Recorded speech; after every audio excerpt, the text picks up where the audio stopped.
I am going to demonstrate how to wash the hand and why it is so important, and it involves multiple steps.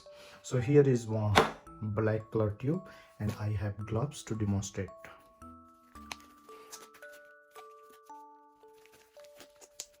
And I am assuming this color is the soap we are going to use for cleaning hands. So when we take the soap, then we start rubbing our hand.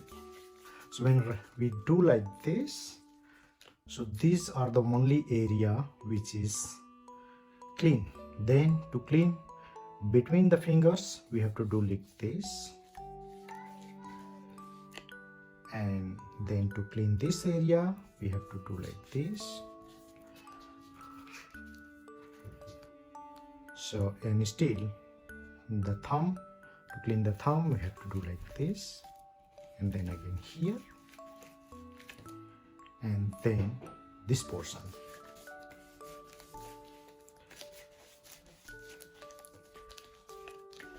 And still this is not clean, so we have to do like this.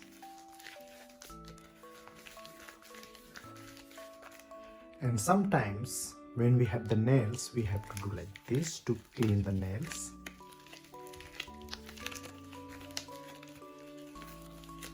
So now it is almost clean.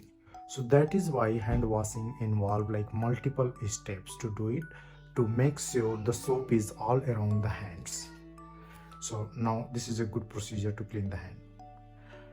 And if you are in a hurry and cleaning like just like this, then you are not cleaning your hand properly, and still the bacteria and virus are all around your back thing, or between the fingers, or on the wrist somewhere here. So now you can see clearly soap is all around. This is the good way of cleaning, and thanks for watching. If you like this video, you may consider subscribing the channel or like the video and share with your friend.